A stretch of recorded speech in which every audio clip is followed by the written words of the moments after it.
Pisces, hi! Welcome to Mr. Queen PH.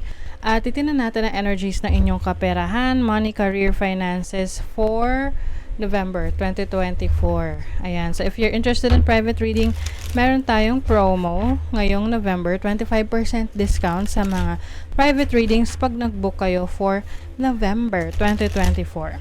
Ayan. So, meron tayong link sa description at sa pinned comment. Paki-check nyo na lang information kung paano mag-book for a private reading. So, let's see, Pisces. What is coming to you?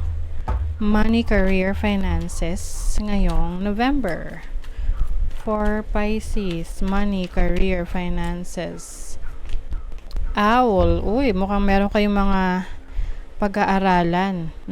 I-research or or interested in knowing something that will bring money to you. So, example, na may nakita ka sa internet, sa TikTok, sa Facebook, YouTube na business opportunity or online, parang ways to earn online, money online. Aaralin mo siya. So, this is also about message. Maaring meron kang message, importanteng message na marireceive related to your finances ngayong November. Kung may hinihintay kang pera, hinihintay kang loan, may updates na yan for you. And pwede rin kung meron ka ina-applyan na trabaho. Ngayong November, lalabas na yung resulta niyan. May taong kukontak sa'yo, kakausapin ka. Pwedeng mayroong interview for you. Uy, you have the butterfly. So, butterfly symbolizes new beginnings, new opportunities, mga bagong pagkakataon na magsisimula for you in terms of your career or business.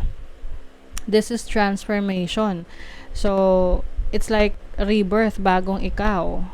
Merong endings, merong new beginnings. So, pwedeng meron kang i-let go na trabaho, business, career, opportunity, and then you will start something new.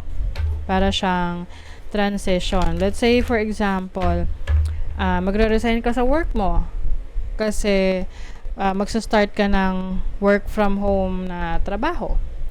Or magre-resign ka sa work kasi susubo ka ng business, or yung business mo it's really working well na, no, maayos na yung takbo ng negosyo mo, kaya pwede ka na mag-resign. Anything that is new in your money, in your career, in your business, ayan yung iyong i-welcome. Let's see what else. You have the moon. The moon is your instinct, your intuition. Maaring you will tap into your intuition pagdating sa major decisions na gagawin mo. And since you are tapped into your intuition, alam mo kung ano yung makabuti sa'yo. Alam mo rin kung ano yung hindi. And I think ngayong November, you will be more sensitive sa signs na nakikita mo. Mas magiging alerto ka na, uy, ito, sign to para magpatuloy, or sign to para i-let go. Okay? So, you are guided. You are also divinely guided. So, let's see what else. You have judgment, which is rebirth, bagong ikaw. So, I feel like you are letting go of your past.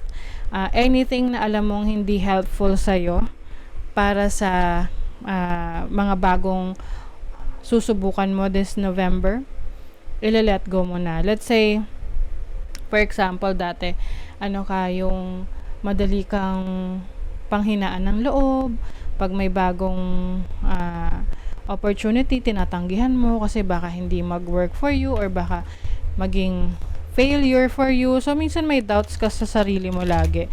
And hindi mo alam na meron ka na palang tinatalikurang magagandang opportunities dahil lang sa natatakot ka. So, ngayon, you are going to be braver, stronger, more courageous. I think yan yung major change na nangyayari sa'yo ngayon.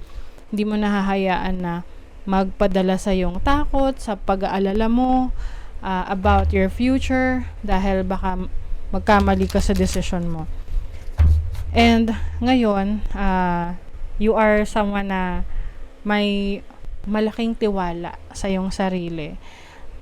At yung tiwala na yan, manggagaling yan sa kaalaman mo, 'di ba? Kapag meron tayong alam sa isang bagay, mas malaki yung tiwala natin sa sarili natin kasi alam natin ginagawa natin, 'di ba?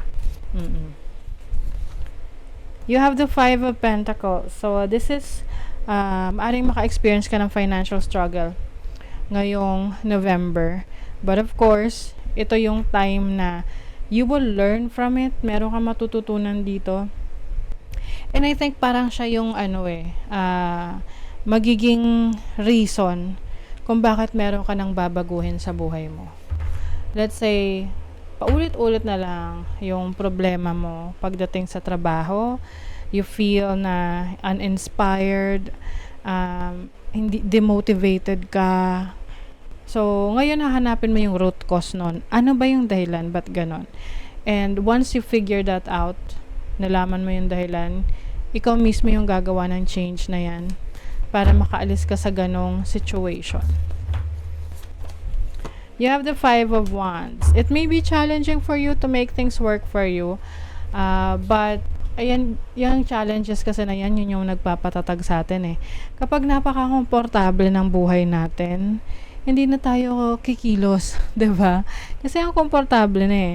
So, yun nga yung sabi nga yan daw yung nakakatakot, yung comfort zone kasi hindi ka na nag-grow. So, it's time to make some change, Pisces. And itong change na to, ito yung tipong hindi mo na maiiwasan kasi parang kukornerin ka na eh na, Pisces, kailangan mo nang umalis sa comfort zone mo. So, ito yung may experience mo para mapaalis ka na sa comfort zone mo. Things like that. But eventually, it will turn out to be a better situation for you. Oh, 'di ba? Queen of Wands energy. Babalik yung iyong lakas ng loob, yung confidence mo, tiwala mo sa sarili mo. At andito yung passion. So, you will be more passionate about your career, your business, o ano man yung pinupurso mo sa buhay. Kasi maaring for the longest time, nawawalan ka na ng excitement or motivation sa trabaho mo or whatever you are doing right now. Kaya, parang feeling mo, alam mo yung parang halaman na hindi nadidiligan. Ganon. So, yung iba sa inyo, you will receive this blessing of change through sa pamamagitan ng challenge. Okay? That really happens. Pero brace yourself for a major transformation. Okay? Seven of Swords.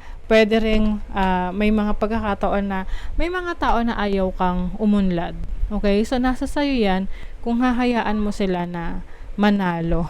Kasi, let's say, sa mga labanan, 'di ba? Yung iba, gusto nila na yung kalaban nila, relax na relax lang, walang ginagawang paghahanda. Gusto yan ng kalaban eh, kasi alam nila na nasa kanilang advantage dahil yung kalaban nila, walang ginagawang pag-ensayo, no?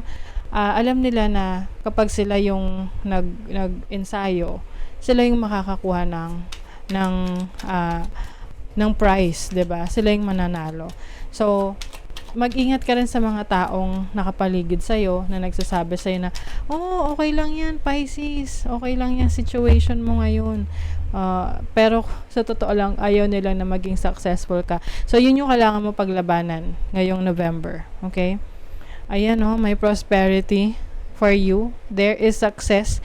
May success na naghihintay sa'yo, Pisces. Kailangan mo lang talagang umalis sa isang situation na hindi ka inspired. Ayan, this will bring you fulfillment, happiness.